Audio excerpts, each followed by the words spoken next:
semua perizinan itu sekarang sistem perizinannya sudah berdasarkan risiko. Dampak tahun 80-90 itu belum ada kafe.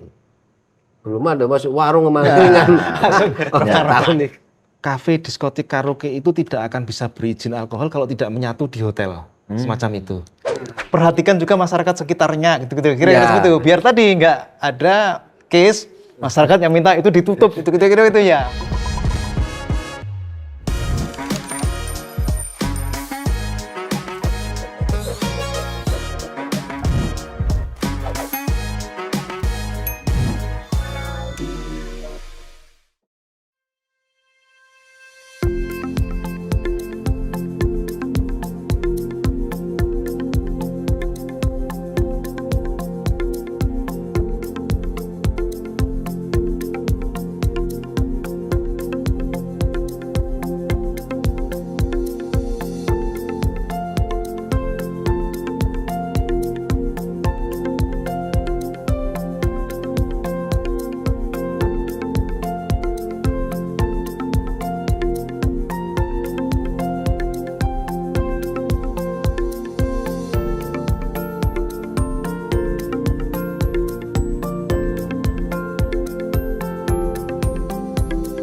Kebijakan investasi di daerah istimewa Yogyakarta diarahkan pada knowledge based investment yang didorong oleh investasi pada intangible assets. Sementara untuk tangible assets kami mengusung konsep green investment yang fokus pada aspek lingkungan, sosial, dan tata kelola yang baik. Saya, Paku Alam 10, Wakil Gubernur Daerah Istimewa Yogyakarta, optimis dan yakin Daerah Istimewa Yogyakarta siap meningkatkan kerjasama untuk menangkap peluang pengembangan pelayanan publik yang didorong oleh inovasi.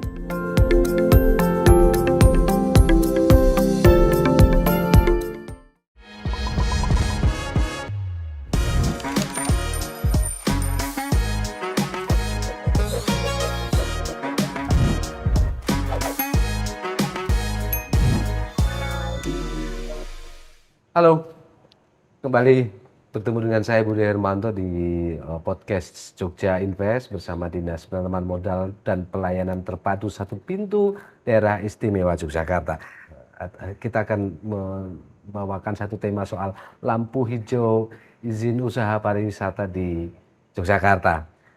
Saya sudah kedatangan tamu istimewa. Yang pertama tentu yang Mangayu Bagio, Pak Agus, Kepala Dinas Penanaman Modal dan Pelayanan Terpadu Satu Pintu. Apa kabar Pak Agus? Iya, alhamdulillah baik. Baik ya, sehat. Yang kedua namanya sama seperti nama saya. Ini kami nama pasaran memang. Iya, Pak, kopian. begitu. Pak Budi Dewantoro, Komisi B DPRD DIY. Iya. Apa kabar Pak Budi? Alhamdulillah baik Mas. Oke, ini ketemu dan ada Pak Mas Redemptus Dalu Listian Daru, manggilnya Dalu. Dalu, gitu. Ada lu apa kabar? Alhamdulillah puji Tuhan Gitu baik. ya. Nanti kita ngobrol ya, ini apa sih Mitra Sakti Entertainment itu apa gitu. Baik teman-teman, kita akan diskusi tentang lampu bagaimana sih izin usaha pariwisata di Jogja bersama Dinas Pengenalan Modal. Karena begini Pak, ya ini Jogja sebagai kota pariwisata kan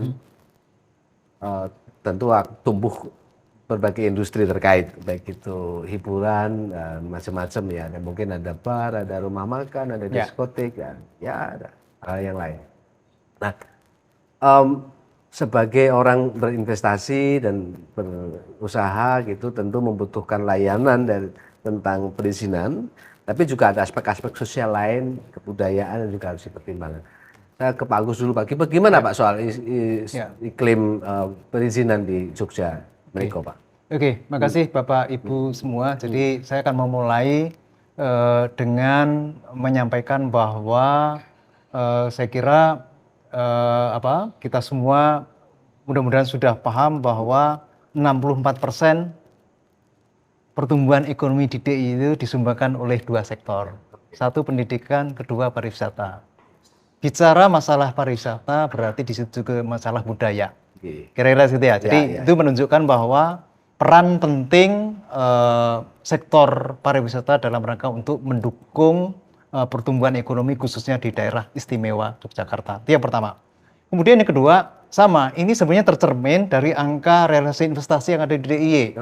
Bahwa peran dari sektor pariwisata itu sangat dominan. Itu ya. Ya, jadi memang di urutan pertama itu kalau kita bicara realisasi investasi masih pada sektor namanya sektor transportasi, karena ada proyek strategis nasional. Oh yang tol. Tol, telekomunikasi, gudang, kemudian transportasi. Yang kedua itu sebenarnya sektor hotel dan restoran. Kira-kira gitu ya. Itu menunjukkan bagaimana pentingnya sektor pariwisata dalam rangka pertumbuhan ekonomi atau mendukung perekonomian yang ada di daerah istimewa Yogyakarta.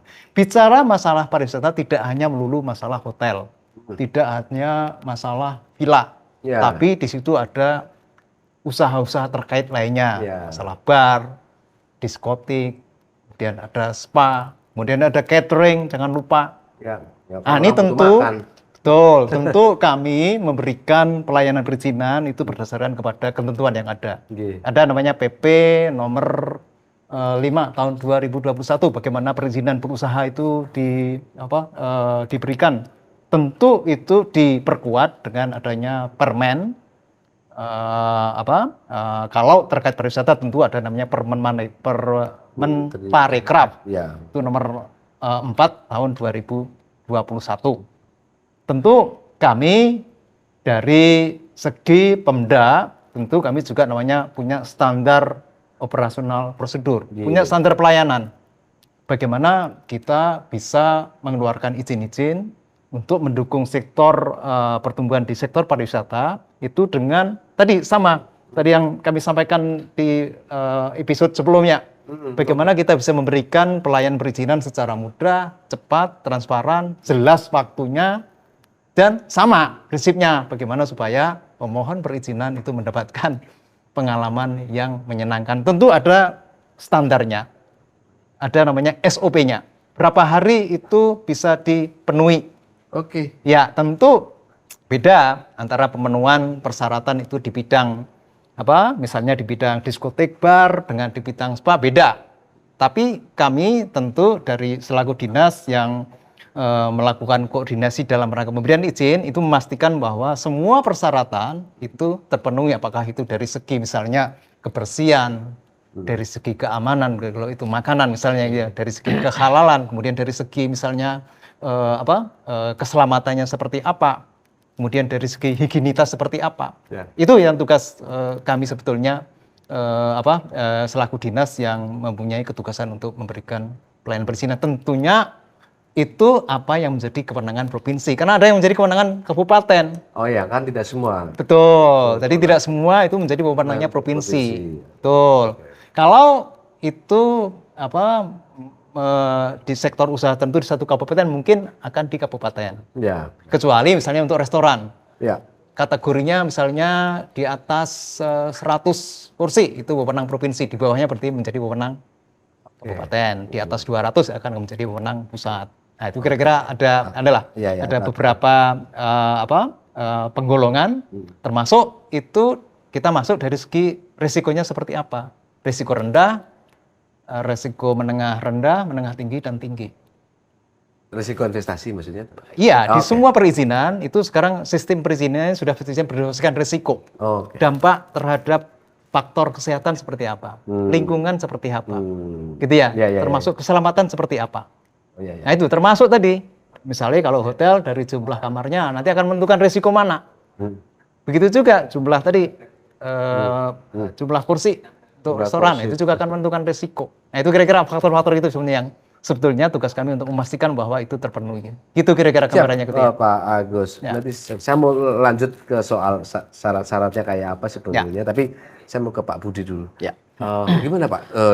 DPRD melihat soal iklim dan pertumbuhan usaha pendukung wisata tadi di Jogja ini. Terus seperti Pak? Ya, zaman kan terus berubah Mas ya. Artinya yang dulu belum ada sekarang ada. Tahun 80 90 itu belum ada kafe. Belum ada masuk warung kemangkingan. Sejak ada kafe, mahasiswa berpindah ke kafe.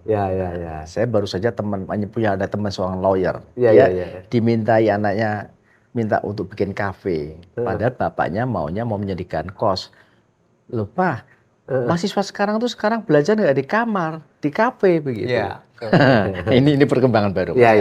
Jadi saya kira ya kita harus siap ya. Artinya kan perkembangan industri pariwisata kan sedemikian rupa ya. Sekarang yang namanya masakan Turki di Jogja ada. Saya belum lama diajak teman masak ke restoran Afghanistan, bayangkan. Ada ya? Loh makanya. Jadi ini kan hal-hal baru begitu. Sudah mulai masuk India loh Pak. Nah, baru India. masuk. Begitu Pak. India. Nah, jadi gini, ini industri ini kan sekarang apalagi kan zaman mega digital ya. Sekarang apapun orang itu akan kenal. Orang bikin restoran India atau itu tujuannya tidak hanya untuk orang Jogja, karena banyak orang Jogja masuk gitu Pak. Jadi oleh karena itu ini memang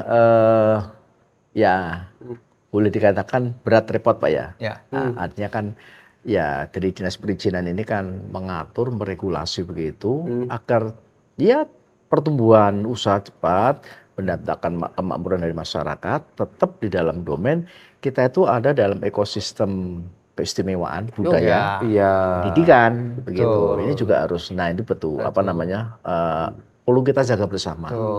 Karena juga pariwisata itu kalau kita itu betul-betul loss begitu, wah itu ancaman bagi anak-anak muda. Loss atau jor-joran itu juga masalah ya. Iya. Nah, kan sudah banyak juga anak kuliah orang-orang Jakarta itu nggak belajar, tapi dari kafe ke kafe nongkrong tiap malam, misalnya seperti itu. Artinya ekosistem ini harus kita jaga bersama. Tadi kita sudah ngomong-ngomong, misalnya ya kalau kita soal miras ini kan, saya paling sering mendengar bisik-bisik, wah ada miras begitu. Nah, ini kan soal regulasi pengaturan begitu. Soalnya kalau ya tadi yang saya tanya ke Pak Agus, pengawasan ternyata itu terpadu. Tim terpadu. Tidak sendirian dinas. Nah, misalnya kalau kita itu agak abai atau apa, nanti yang bergerak malah kelompok-kelompok masyarakat kan repot. Mesti ribut lagi. Nah, jadi ini maksud saya, ya kita saya kira masih Pak ya, sensitif soal miras, soal apa-apa begitu. Untuk menjaga, ininya kita juga ngeman-ngeman generasi muda kita, aset mahasiswa yang kuliah di kita itu juga jangan kita ikut membina lah, begitu Mas Budi. Tantangannya memang bagi DIY itu lebih besar dari yang lain, karena kita tahu sekarang kalau orang bicara masalah budaya, mungkin yang masih sangat getol lekat untuk mempertahankan nilai budaya mungkin Jogja, gitu ya. Termasuk tadi bagi generasi muda ini memang tantangan bagi kita itu cukup besar itu, Mas, gitu. Termasuk tadi aspek pengawasan, jadi fisik-fisik. Ya memang masalahnya antara yang diawasi dengan yang mengawasi itu nggak imbang. Ya, teman-teman hampir setiap hari itu ke lapangan, itu aja nggak cukup. Gitu, Pak. Yang objek yang diawasi terlalu Tidak banyak masuk gitu ya. banget, gitu. Tidak hanya masalah diskotik, bar, tapi yang lainnya semua gitu dia. Ya, Itu masalahnya sebetulnya. belum lagi soal narkoba, Pak. Belum lagi masalah. Identik dengan kehidupan malam. Ya, Nah, ya, ini ya. juga hal yang menjadi Betul. perhatian kita. Ya itu isu-isu itu sangat sensitif di soal-soal gitu. Satu sisi memang ya saya sependapat bahwa Jogja sebagai kota budaya punya tanggung jawab moral untuk pegang betul kebudayaan itu. Di sisi yang lain mungkin ada kebutuhan-kebutuhan tadi ada spa, ada kafe yang memang itu zaman sedang berubah ke sana. Iya. Tapi hanya bagaimana soal saya mau ke Pak Dalu. Pak, ini jasa jenis usahanya di soal apa nanti tolong diceritain. Kemudian yang kedua, seperti apa iklim usaha pendukung wisata yang tadi. Monggo Pak Dalu. Ya, terima kasih Mas Budi, mohon izin Bapak Budi, Monggo. Pak Agus. Pak Dalu. Untuk usaha pariwisata di tempat kami itu bergerak di bidang kafe, rumah kafe. musik, karaoke. Oke. Iya. Agak semi-semi diskotik karena memang ada live musiknya menikah Bapak. Iya. Jadi memang kalau sekarang itu kendala-kendala di tempat teman-teman pelaku usaha di pariwisata terutama di masalah kafe dan rumah musik maupun karaoke ataupun spa itu adalah sebetulnya masalah perizinan. Oke. Sebenarnya itu. Sementara kita tahu bahwa di Jogja maupun Provinsi DI ini semakin marak kafe-kafe berkembang. Padahal untuk mengawali kita perizinan pun kadang-kadang ada beberapa teman-teman pelaku usaha lainnya juga untuk mengurus perizinan terkendala dengan mungkin dari mereka mengontrak terus IMB-nya ternyata tidak sesuai dengan peruntukannya. Seperti itu. Jadi kendala-kendala seperti itu pun juga menjadikan pelaku usaha pariwisata pun melanggar akhirnya. Mereka tidak punya perizinan dan akhirnya mereka tetap beroperasional sementara dari pemerintah daerah setempat Nyun Sewu Bapak, ini kan asal pajak masuk nggak akan mempermasalahkan. Padahal itu akan menjadi kejuburan sosial seperti tempat kami yang otomatis kami pun juga pengurusan dari perizinan sampai Nyun Sewu tadi Bapak Budi sampun ngendika kalau minol itu kami sampai ke perizinan istilahnya SKPL, surat keterangan penjualan langsung. Jadi untuk alkohol itu juga dikategorikan ada A, B, dan C. Dan itu pun juga tingkatannya sangat sulit. Ada Kami ketentuannya. Iya, kami bisa Artinya mencapai itu ada tidak semudah itulah. Kami bisa mencapai itu pun dalam jangka 7 tahun baru bisa. Karena perizinan yang kami lewati yang OSSRBA pun berinovasi sebenarnya Pak dari berbasis biasa terus resiko menengah tinggi. Kami juga harus disurvei oleh Dinas DPPM dan Pariwisata dan Pol PP waktu itu provinsi juga, dan kami juga harus untuk rumah makan. Kebetulan di Provinsi DIY ini kendalanya adalah kafe, diskotik, karaoke itu tidak akan bisa berizin alkohol kalau tidak menyatu di hotel semacam itu. Hanya satu yaitu restoran pun harus bersertifikasi dari lembaga sertifikasi usaha pariwisata Kemenparekraf itu pun harus bintang 3 seperti itu harus tinggi. Jadi mencapai LSUP kita mendapatkan LSUP untuk menjadi sertifikasi bintang 3 pun juga kita harus memenuhi baik K3 dari Disnaker yaitu keamanan listrik. Tadi faktor resiko tadi ya Pak Agus kayak sampaikan gitu, ya. Dan itu pun Disnaker juga ya ini yang jadi rancu Nyun Sewu Pak Agus Pak Budi. Kadang kita sudah memiliki izin untuk keselamatan di Disnaker secara genset. Tapi dari pihak DPMPT maupun lewat Dinas PUSDM pun juga mewajibkan kami harus mempunyai izin genset juga seperti itu. Jadi seolah kami itu double, tapi tetap kita lalui demi puncak perizinan kita bisa ya Nyun Sewu. Di setiap kafe pun kita tidak akan tutup mata bahwa alkohol itu juga istilahnya akan mesti disediakan. Cuman kami juga istilahnya ada batasan umur juga Bapak. Jadi berumur 18 plus itu pun juga tidak boleh. Akhirnya kita 21 plus semua. Kalau internasional 18 plus seperti itu. Internasional 18 plus, tapi di tempat sampean 21 plus. Iya. Karena kita pun juga untuk lingkungan sekitar juga, walaupun kami sudah melakukan suatu sistem dari Bapeda CSR Bapak.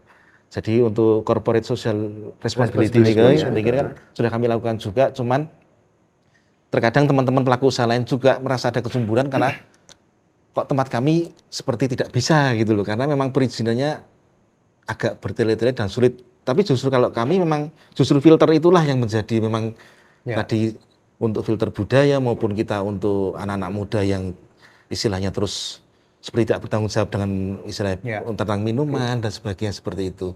Kami pun juga berinovasi, tapi kalau berinovasi pasti akan terbentur oleh sistem perizinan yang ada juga, karena sistem perizinan ini berinovasi juga seperti itu.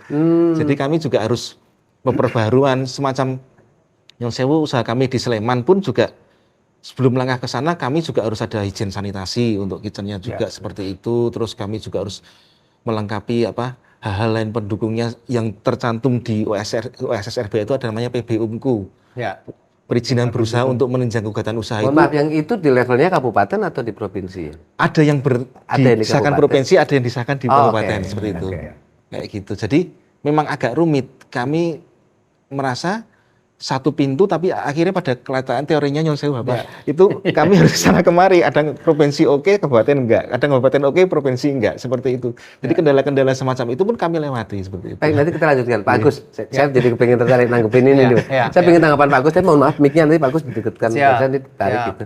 Pak Agus gimana Pak Agus, ini soal yang kayak begini, sebenarnya prasyarat atau apa sih untuk mekanisme mengajukan izin seperti apa sih Pak Agus? Jadi sekarang kan perizinan berusaha itu dilayani melalui namanya OSSRB. Oh iya ya.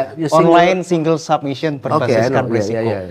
Jadi Betul. berbeda dengan sebelumnya, mulai 2021, 9 Agustus 2021 sudah berevolusi, bertransformasi dengan sistem perizinan baru. Lewat satu OSS tadi ya? Nah, tujuannya sebenarnya sama yang tadi kita bahas sebelumnya, supaya cepat, mudah, transparan. Nah, kira-kira itu ya. Jogja tambahin pengalaman menyenangkan. Nah, itu kan Jogja ditambah itu gitu ya. Memang kalau terkait dengan masalah beberapa usaha di bidang pariwisata itu memang ada namanya izin utama. Ada izin tadi PB-UMKU untuk mendukung kegiatan usaha. Ya, ada izin utama. Izin utamanya di bidang misalnya restoran. Restoran, itu izin utamanya restoran. Nah, nanti ada izin pendukungnya apa? Tapi butuh izin-izin yang lain. Iya, ini namanya PB-UMKU. Karena nggak mungkin, karena bar itu izin KBLI-nya udah khusus, misalnya bar, KBLI khusus. Tapi ada izin untuk musik kalau salah ya. Ada izin keramaian atau musik atau apa, itu namanya ke PB-UMKU gitu ya. Jadi gitu, karena nggak cukup itu dengan izin utamanya, harus didukung oleh PB-UMKU-nya. Berapa banyak tergantung.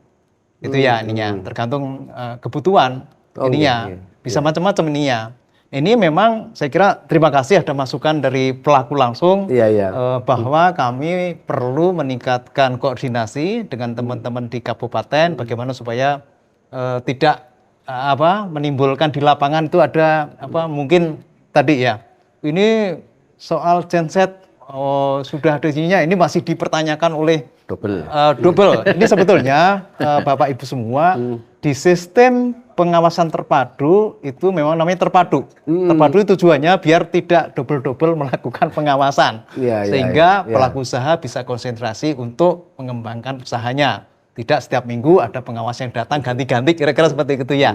Namun konsentrasinya itu sendiri-sendiri. Kami dari DWMPTSP lebih ke sifat administrasi. Hal-hal teknis itu menjadi kewenangan teman-teman dari OPD teknis, karena yang tahu persis kan mereka. Persyaratan teknis Misalnya Pak, OPD teknis yang lain tuh kalau di urusan izin itu selain lingkungan hidup gitu. Iya betul. Kalau terkait dengan masalah restoran, ada masalah kebersihan, itu kan ada dinas kesehatan, ada badan POM, itu gitu-gitu ya. Kami tidak akan masuk ke sana karena kompetensi teknis ada di OPD teknis. Ada di mereka. Betul, itu. Masalah keselamatan, nah itu tentu ada teman-teman dari Disnaker. Nah, kira-kira seperti itu. Jadi sebetulnya tujuan terpadu itu sebenarnya untuk membuat lebih efisien, efektif sebetulnya. Konsentrasinya masing-masing, mengurangi tadi. Datang sendiri, ini datang sendiri. Itu sebetulnya gitu ya. Dan saya selalu wanti-wanti di teman-teman, karena kita selalu sering mengadakan persiapan untuk melakukan pengawasan terpadu gitu ya. Supaya teman-teman tolong diutamakan aspek namanya itu pembinaan. Tidak kepada aspek sifatnya itu misalnya hukuman atau pelarangan. Pembinaan dulu lah gitu ya. Karena apa? Terus terang dunia pariwisata nggak bisa dilepaskan dari itu semua. Usaha-usaha terkaitnya tadi gitu ya, nggak bisa nih gitu ya. Tentu yang bisa kami lakukan bagaimana supaya tadi aspek budaya juga masih bisa itu dipertahankan juga gitu ya Nia gini ya. Meskipun ada namanya kebudayaan berusaha, tapi kan nilai budayanya tetap penting. Nilai masalah adat istiadatnya harus itu hal penting, perlu kita perhatikan juga ya. Kita kan sekali lagi ya, undang-undang keistimewaan salah satunya adalah aspek budaya loh, mau nggak mau itu harus kita pertahankan juga untuk membedakan dengan daerah itu lain. Itu nanti saya akan ke Pak Budi juga nih soal itu. Betul. Memang tadi masalahnya tadi kalau mungkin ada yang lain kok nggak seperti ini. Kami terus terang ini Mas Dalu, kami ada keterbatasan personel juga. Karena prioritas pengawasan itu kan ada di sistem ya. Sistem sudah ngatur nanti. Yang kategori menengah tinggi sama tinggi yang jadi prioritas. Itu kan? Itu sangat banyak. Personel kami sudah terbatas. Begitu juga teman-teman di DPMPTSP, di UPD lain juga waktunya terbatas. Itu kadang kami rapat menentukan waktu kapan. Kira-kira seperti itu. Bagaimana yang risiko rendah dengan menengah rendah? Itu bukan tanpa masalah juga. Itu semua membutuhkan itu semua. Nggak ada jaminan loh orang milih risiko rendah gara-gara supaya tidak perlu ada verifikasi. Kita nggak tahu yang di lapangan seperti apa loh. Belum terjamah sampai ke sana, kecuali ada pengaduan dari masyarakat gitu loh. Nah, ini yang problema kami juga sebetulnya gitu ya. Dan kalau pengaduan masyarakat itu gimana, bisa Pak? Kalau tidak ditangani dengan sesama itu bisa malah menimbulkan dampak negatif lebih luas tuh Pak. Betul. Jadi misalnya kalau melaporkan sudah tidak ada tindakan, masyarakat berbuat sendiri. Ini yang sering terjadi itu begitu. Betul. Nah, jadi kita juga perlu tadi ya, intinya kita mengatur, memberikan regulasi, tetap kita berenang di dalam ya tadi itu. Kita itu punya local wisdom. Nah, Yogyakarta. Ada faktor kepatutan, ya kemudian ya beda lah, betul. Jadi memang bisa kita mencontoh, tetapi bahwa di tempat kita itu kita masih bisa merasakan yang tadi itu loh ya, pantas tidak pantas, kepatutan, ya. Tidak semata-mata sana boleh dan sebagainya. Tetap ya kita memperhatikan itu Mas. Nah gitu. Ya artinya ya Pak misalnya minuman alkohol dibolehkan di 1-2 tempat misalnya ya. Karena peraturannya ketat Mas ya. Tapi kan aturannya ketat. Dan nanti akan saya tanyain juga ke Mas Dalu, terus gimana caranya bukan mengkompromosikan ya, bukan mengkompromikan, tapi menjaga agar adat dan kebudayaan ini juga tetap. Nah, misalnya boleh tapi di sini aja loh, nggak boleh loh kamu bawa. Kan lalu sudah kemudian malah minumnya di pinggir jalan. Itu yang sering terjadi itu penyelundupan. Ternyata di sana ada loh. Masyarakat itu yang teman-teman yang suka keluar itu mesti lebih tahu tuh. Lebih tahu ya. Wah, dan itulah. Tadi kalau udah dilaporkan tapi tidak ditangani malah jadi masalah. Lah itu juga resiko itu. Sebelum buka ini, Mas Dalu gimana caranya bukan mengkompromisikan tapi kira-kira memastikan bahwa usaha-usaha pariwisata tadi yang dilakukan itu juga mematuhi soal kepatutan, norma dan budaya itu terus Bunti. Kami strateginya. Ya tentu kami akan berpandangan ke kearifan lokal juga kan, istilahnya kan untuk kami semacam kami aktif di wilayah setempat minimal. Wilayah setempat itu kami udah CSR juga aktif terus. Seperti sekarang ini bulan puasa pun kami juga tidak beroperasional Pak selama 1 bulan juga seperti itu kami seperti itu. Ini bagian dari kearifannya kayak begitulah ya. Karena kan beberapa perizinan pun juga di perdanya pun mewajibkan seperti itu. Seperti tadi Pak Budi ngendiko tentang alkohol pun juga jarak radius, alhamdulillah tempat usaha kami itu jarak radius dari tempat pendidikan dan ibadah pun juga diatur. Kalau misalnya radiusnya terlalu dekat dengan peraturan perda ya tidak akan bisa keluar izin tersebut kayak gitu. Tapi kadang-kadang kan juga ya sudah terlanjur membangun di situ teman-teman pelaku usaha terus akhirnya melanggar seperti itu kan. Nah, hal pengawasan semacam ini kan akan menjadi kontradiksi maupun kecemburuan sosial bagi yang sudah memiliki perizinan seperti tempat kami. Dan pembiaran terjadi itu justru kembali tadi yang Bapak tadi ngendiko bahwa ya tadi untuk kerusakan mental generasi remaja dan sebagainya tidak ada pengawasan sampai di situ. Sebenarnya kami pun setiap triwulan harus ada pelaporan untuk penjualan alkohol misalnya seperti itu ke Bea Cukai maupun Dinas Perindustrian Perdagangan maupun bahkan ke Satuan Polisi Pamung Praja tentang regulasi-regulasi yang ada penjualan bahkan pun harus ada kamu menjual berapa, untuk siapa, seperti itu harus terrekod secara lengkap seperti itu. Nah, kami tidak mempermasalahkan yang tidak berizin, cuman yang kami permasalahkan adalah kalaupun misalnya perda baik provinsi maupun kabupaten kota itu agak sulit. Misalnya Bapak Budi pun juga berkenan untuk merevisi perda-perda yang ada sehingga pelaku usaha pariwisata pun juga bisa untuk berkembang, berinovatif sesuai dengan rule-nya, tidak ada pelanggaran, karena pelanggaran pasti akan efeknya, dampaknya akan buruk juga begitu, Mas. Kayak gitu. Oke, ya. Ini itu upaya-upaya yang dilakukan untuk kira-kira tetap menjaga ruhnya Jogja yang pada konteks kebudayaan ini kuat gitu. Pak Agus, tadi di awal kita udah diskusi. Ya industri pariwisata kadang-kadang membutuhkan juga soal yang kayak begini. Regulator sekaligus juga ini ya, Dinas Penanaman Modal.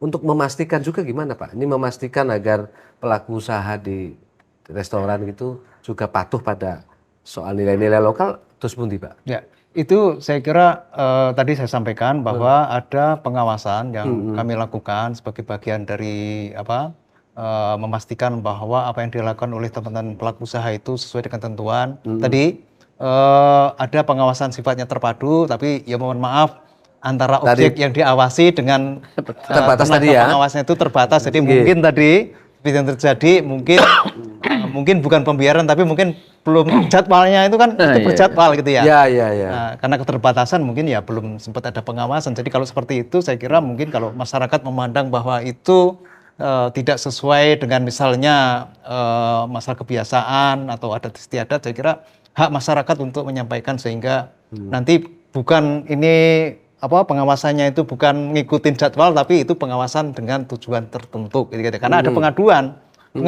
itu wajib itu direspon, ada ketentuan sekian hari itu wajib direspon. Nah, itu kalau seperti ini saya kira ini tanggung jawabnya tidak bisa itu diberukkan kepada misalnya dinas kami. Saya kira masyarakat juga ada peran untuk melakukan pengawasan. Jadi sama-sama. Betul. Kalau mengandalkan kami saja terus terang tadi kami punya banyak keterbatasan gitu ya. Jadi kalau ini peran aktif dari masyarakat, saya kira ini hal yang penting untuk memastikan bahwa tadi ini juga menjunjung masalah etika, masalah budaya juga, kepantasan, kepatuhan. Kalau di dinas ada Pak ya, semacam kolom pengaduan itu Pak. Ada. Ya, ada ya. Artinya kan kalau buka itu terus, karena kan sekarang kan serba digital Pak. Jadi tidak perlu kita misalnya harus turun gunung. Artinya kita membuka terus. Melalui WA gitu, monggo, Pak, ya. melalui kotak langsung monggo, melalui WA saya langsung monggo. Ini pengaduan atau apapun ya, apapun, keluhan, usulan, pengaduan. Nah, risiko sebagai pelayan publik ya gitu harus siap menerima pengaduan dan merespon pengaduan sekian hari setelah pengaduan disampaikan. Itu dong. Hukumnya seperti itu. Ini pengaduan dari masyarakat maupun pengaduan dari pelaku usaha ya. Monggo. Gitu kira-kira. Iya, monggo. Semua. Pak Budi gimana?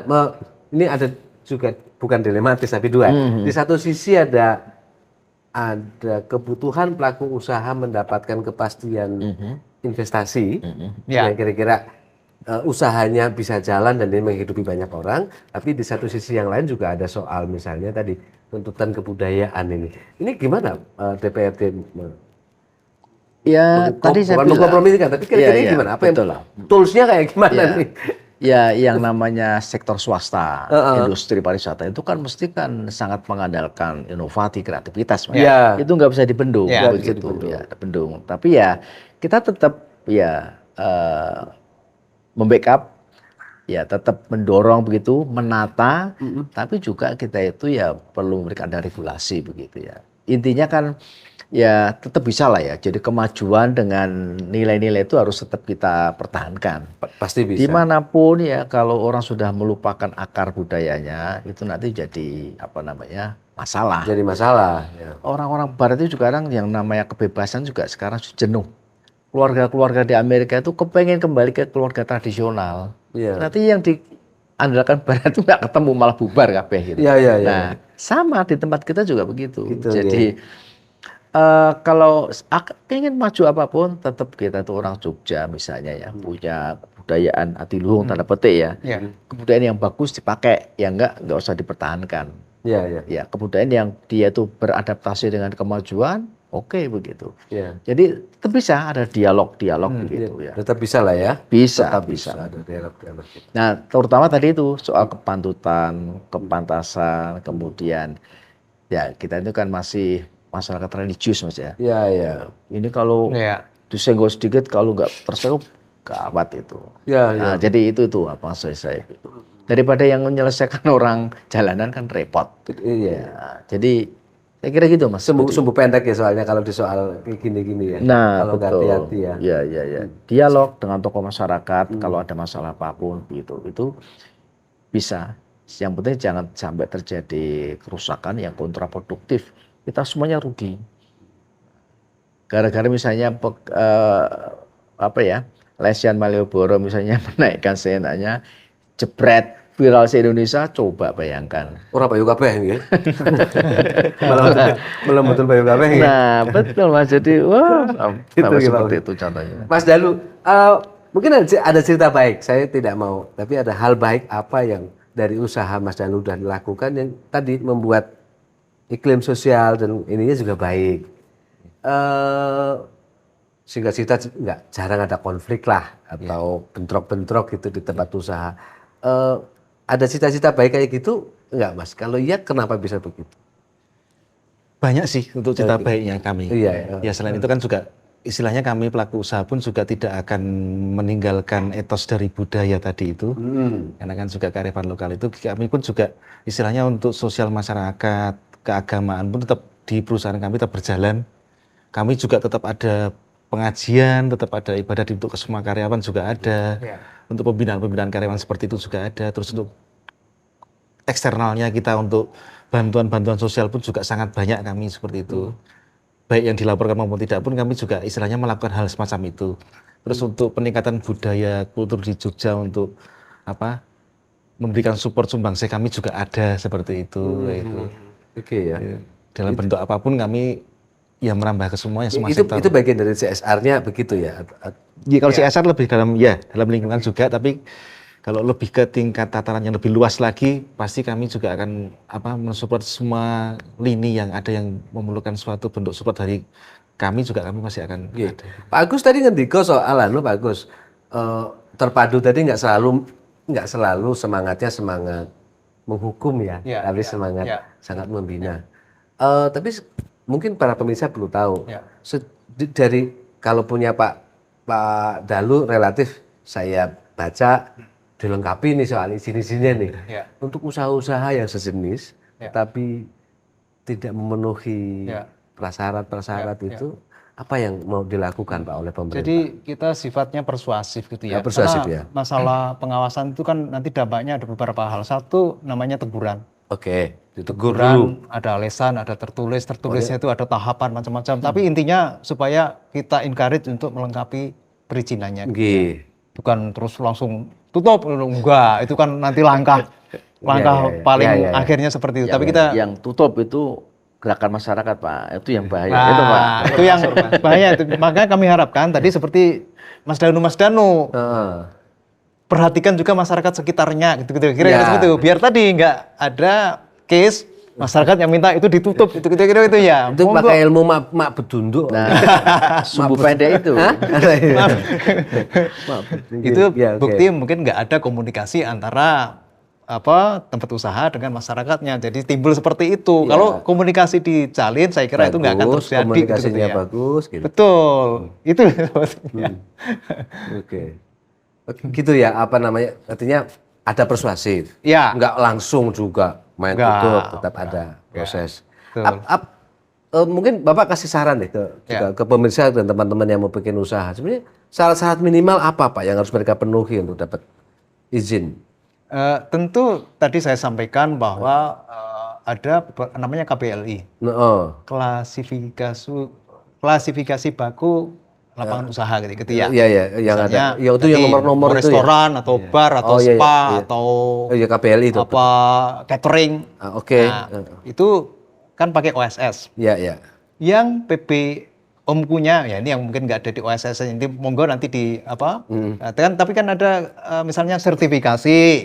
Nah itu kan itu aja dilengkapin, dipastikan Untuk bahwa melengkapin bahwa kalau SRB jelas melalui itu ya aplikasi, itu semua persyaratan teknisnya dilengkapi. Tentu kalau semua persyaratan dilengkapi, terus memperhatikan aspek lingkungan, aspek adat istiadat, lingkungan lokal, sosial budaya adat itu istiadat. aja sebetulnya gitu ya. Pastikan itu semua aja gitu ya. Termasuk bagaimana berinteraksi dengan masyarakat. Gitu. Saya kira kalau itu semua dilakukan itu nggak akan terjadi hal yang tidak diinginkan gitu. Gampang aja gitu. Sebetulnya seperti itu gitu ya. Pak Dalu, pengalaman dalam proses pengurusan izin itu yang paling kira-kira agak, walaupun tadi di awal udah sampaikan ya, tapi yang perlu effort agak lebih itu di soal apa? Kalau pengalaman saya di masalah UKL-UPL itu, jadi kan berafiliasi dengan masalah budaya, masyarakat sekitar. Oh itu lingkungan ya? AMDAL ya itu. Oh AMDAL dan itu sejenis AMDAL itu ya? Kalau misalnya kita udah UKL-UPL lancar, biasanya semuanya juga lancar ke depannya kayak gitu. Dan itu kuncinya ada di soal tadi ya, sosial masyarakat dan kebudayaan gitu ya. Itu aja. Kalau itunya oke gitu ya sebetulnya lancar-lancar nih. Pak Budi. Iya, Pak Budi. ya, tapi harus otentik ya. Harus otentik tapi ya. Soalnya kan gini juga, saya pernah pengalaman itu. Beberapa tokoh masyarakat itu sudah disuntik dulu, jus. Oh oke. Artinya itunya harus beneran lah ya, bukan karena Saya something. menyarankan harus otentik. Harus gitu. ya. Ya, kalau kita cuma pegang beberapa orang begitu ya, tahulah ya permainan yang disuntik itu. tadi itu. Nah, kalau masyarakat enggak, gimana coba begitu? Tetap potensi ada masalah.